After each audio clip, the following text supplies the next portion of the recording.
Assalamualaikum warahmatullahi wabarakatuh. Waalaikumsalam warahmatullahi wabarakatuh. Bismillahirrahmanirrahim. Alhamdulillah wa syukurillah wa ba'd. Bapak Ibu guru yang saya hormati, anak-anakku sekalian yang saya banggakan, alhamdulillah wa syukurillah, kembali kita melaksanakan kegiatan rutinitas kita.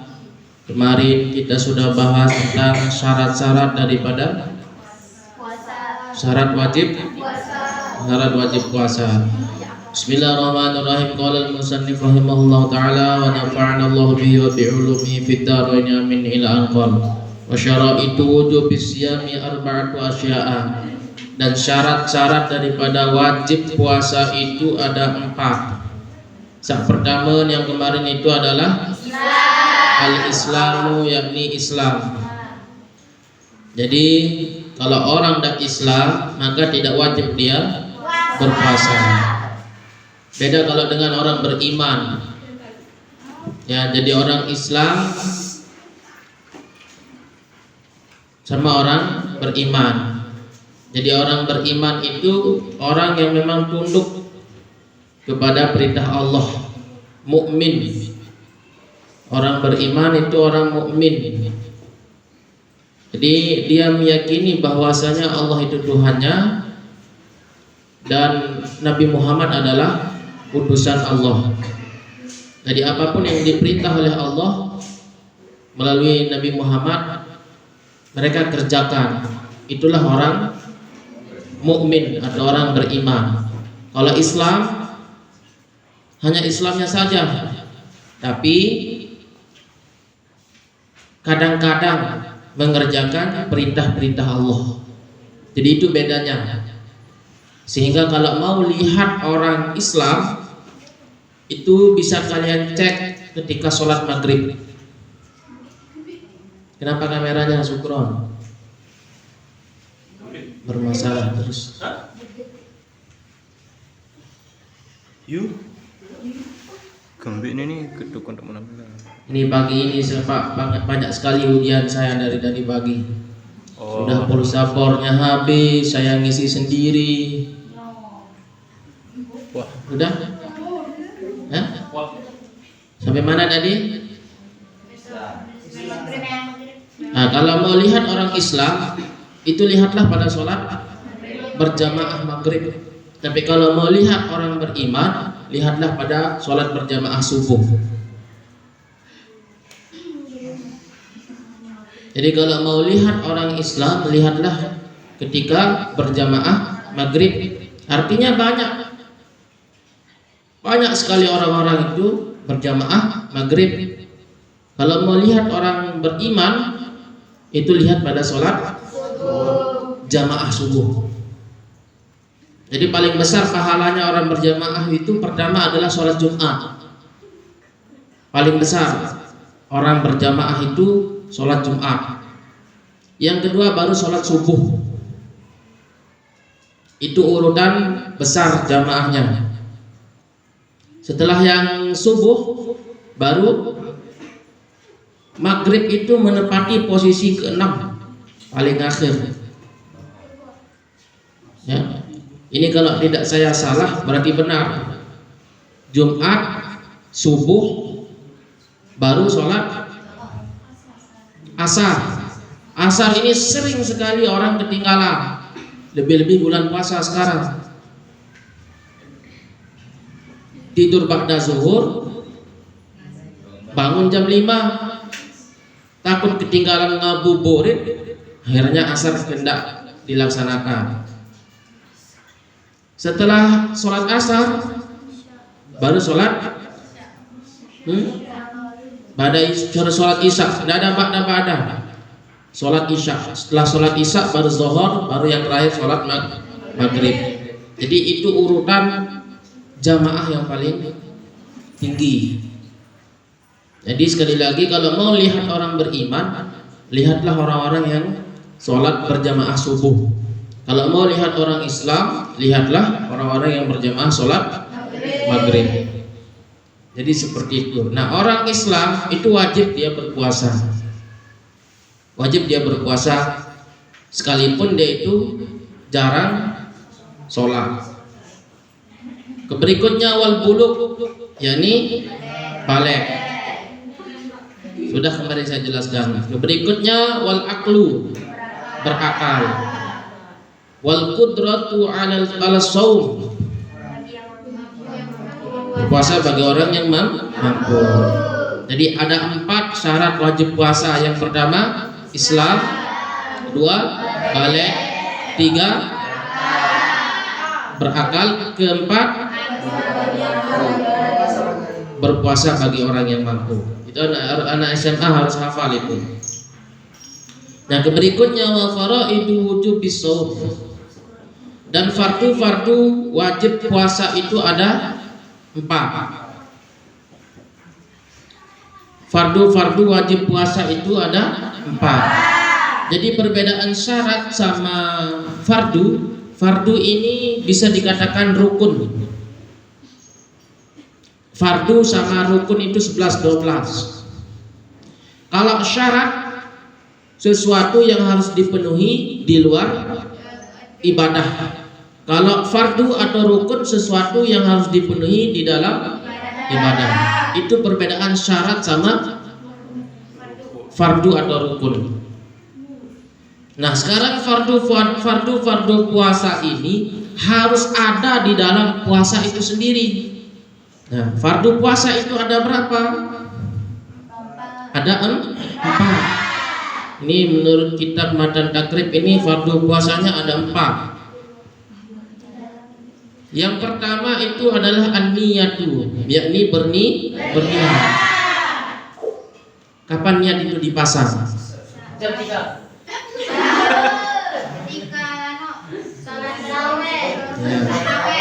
Kemarin ketika saya jadi imam di Masjid Ngabok, saya menggunakan 2 mazhab. Niatnya nizam Imam Malik sama Imam Syafi'i. Nah, kemarin awal puasa siapa yang tidak pakai 2 mazhab? Tidak pakai, angkat ke. Aril mazhab apa kata di sini?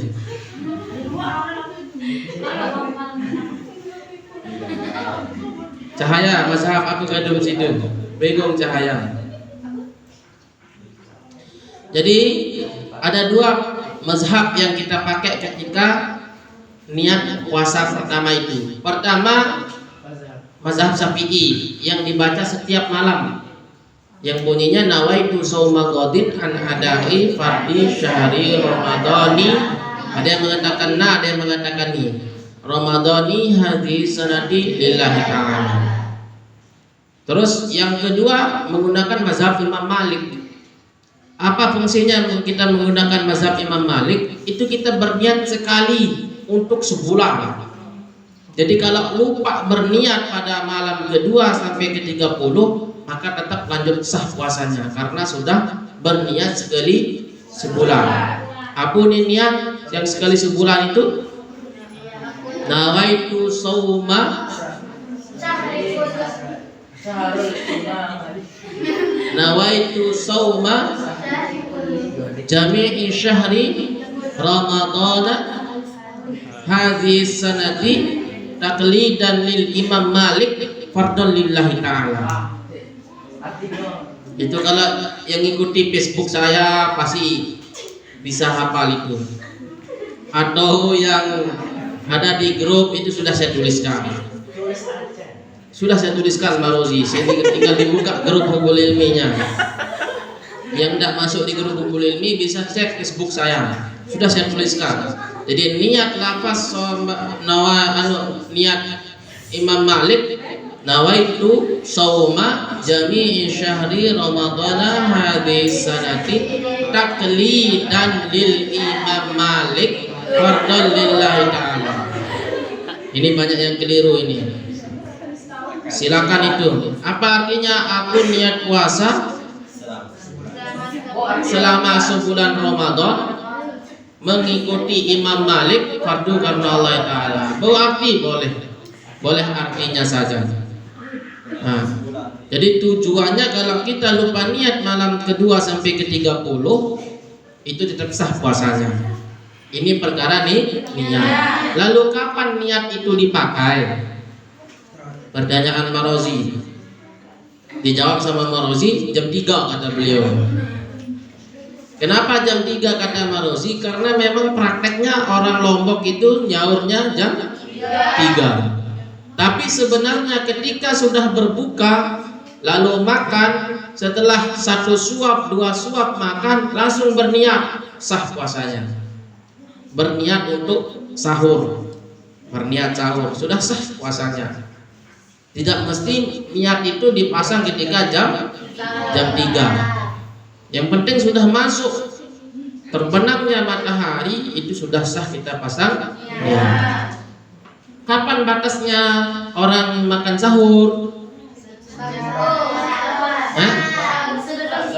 Atau inaro ama amiro angi. Jadi ada saya Muhammad Sufriyadi, Wakil Bupati Lombok Tengah. Itu kan selamat, mengucapkan selamat menunaikan ibadah puasa. Itu dibaca-baca waktu imsak. Apakah itu batasnya? Jadi batas orang makan sahur itu ketika azan subuh berkumandang. Kalau sudah bilang innallaha habita waktu waiku. Tapi kalau masih mengucapkan batas apa nih? Inaro ama, inaro angi. Atau ucapan bupati Lombok Tengah itu masih bisa kita makan. Bisa kita makan, minum, ngerokok dan lain hal sebagainya. Tapi kalau sudah innallaha wa malaikatahu masih pada bersuara, maka batal puasanya. Jadi ketika diucapkan oleh para tokoh-tokoh setiap kabupaten itu sebenarnya itu sudah imsak, artinya pertanda 5 menit lagi akan masuk waktu azan subuh. Jadi ketika itu langsung berhenti. Nah, itu masalah batas makan sahur. Paham ya? Wallahu a'lam bishawab. Silakan ada pertanyaan. Doa apa? Nanti itu dibaca ketika awal puasa. Nanti biliwat awal puasa Maulana. Nanti lihat di Facebook saya nanti. Nanti boleh. Yang penting itu artinya terlintas dalam niat. Kalau lapas itu boleh tidak diucap. Yang penting itu Marozi, aku niat puasa yuninangan biaran arti dibaca dari dalam angan. Kalau membaca lafaz saja ketika setelah selesai 20 rakaat kan mau witir. Nah sebelum witir itu kalian baca niat puasa.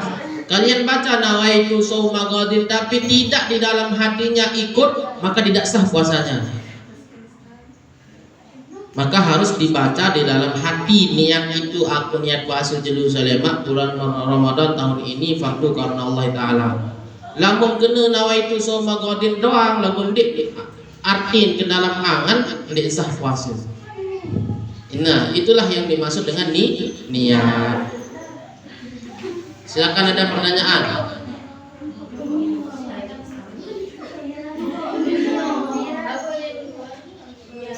Yang laki-laki.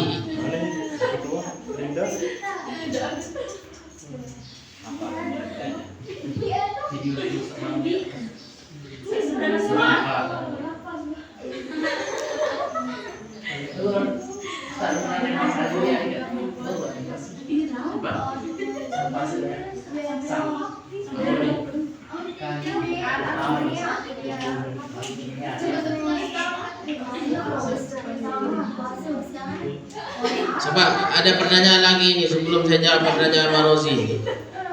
Silakan. Jadi Marozi dia tidak tahu bahwa niat itu adalah pokok poinnya. Nah sekarang sudah tahu, maka yang kemarin itu sah puasanya.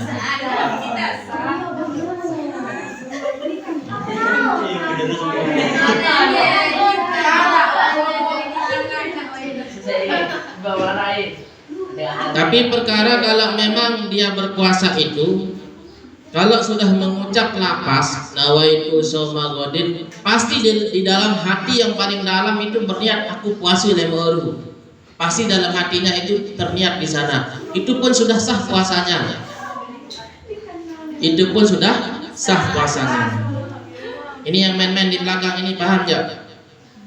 Nggak usah main-main di hadapan saya puasa ini. Nah jadi kalau dia berniat puasa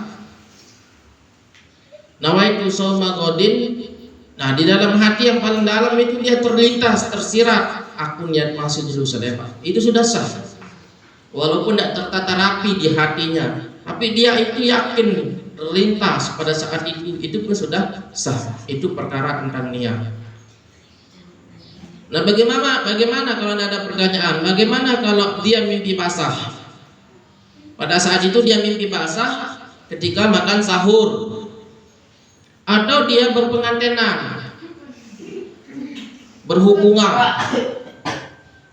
Nah ketika berhubungan, sama kayak malam kemarin, malam berikutnya itu kan dingin.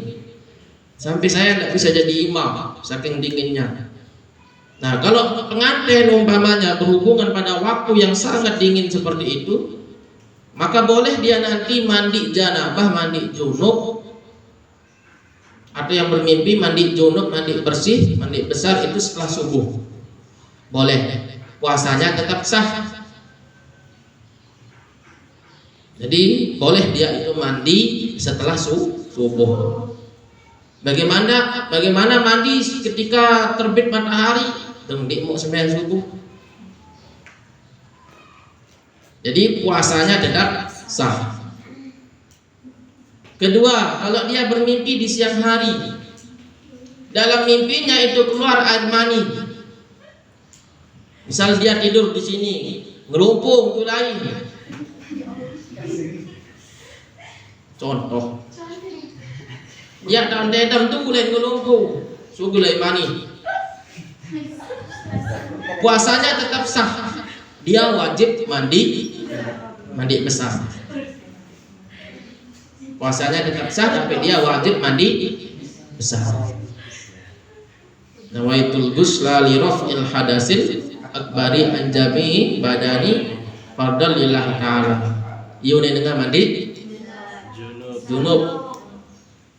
Nawaitul ghusla li raf'il hadasil akbari an jami'il badani fardal lillahi ta'ala. Kalau niat apa? Perhatikan, niat mandi junub, nawaitu ay usalli apa? Nawaitul ghusla li raf'il hadasil akbari an jami'i fardal lillahi ta'ala. Kenapa perlu ada anjami? Itu memaknai seluruh anggota badan. Nah, bagaimana kalau haid? Nawaitul ghusla li raf'il hadasil akbari an jami'il badani minal haidi fardal lillahi ta'ala. Bagaimana kalau nifas? Nawaitul ghusla li raf'il hadasil akbari an jami'il badani minan nifas fardal lillahi ta'ala. Bagaimana kalau mandi junub?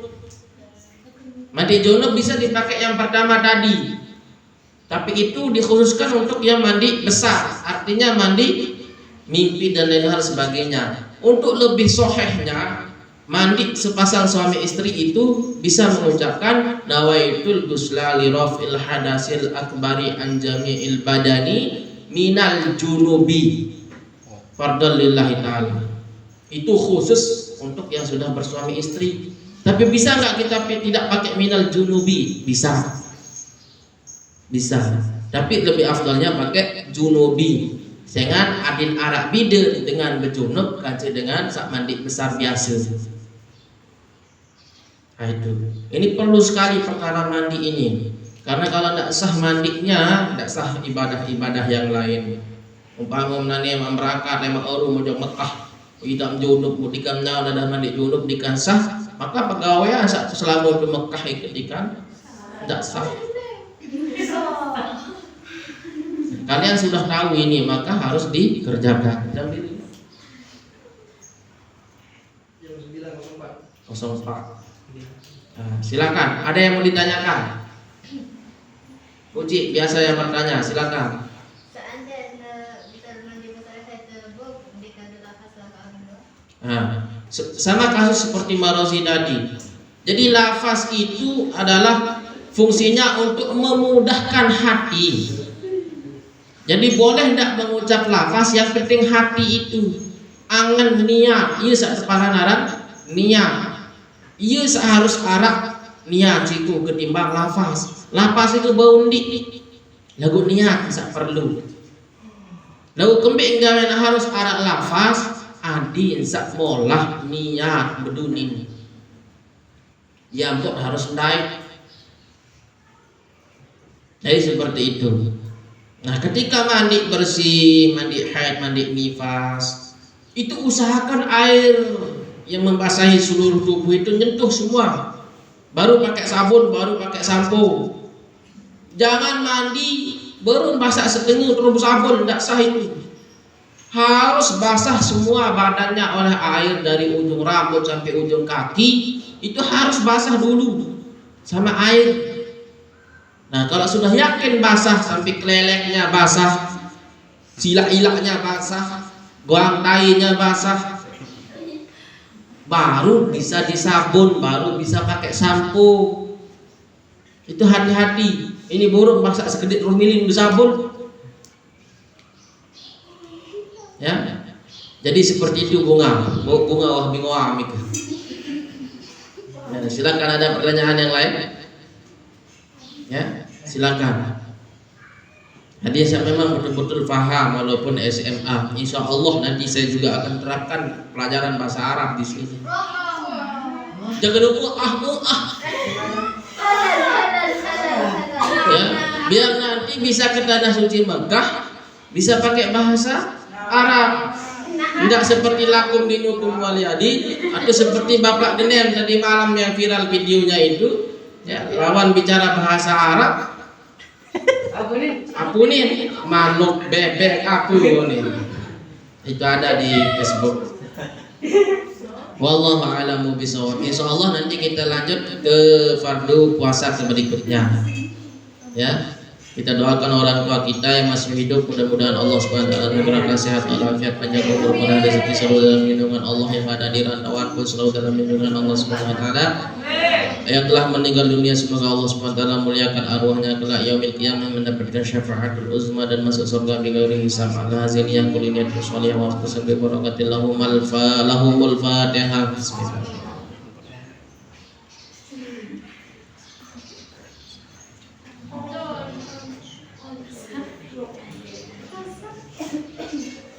Mudah-mudahan kita semua dan orang-orang yang kita sayangi sehat walafiat, selalu dengan Allah Subhanahu wa taala, dan selalu ada berita kabar baik setiap detik yang kita terima. Al-azim ya kulitu sunnah husn bi barakatillahu al-fatihah. Bismillahirrahmanirrahim.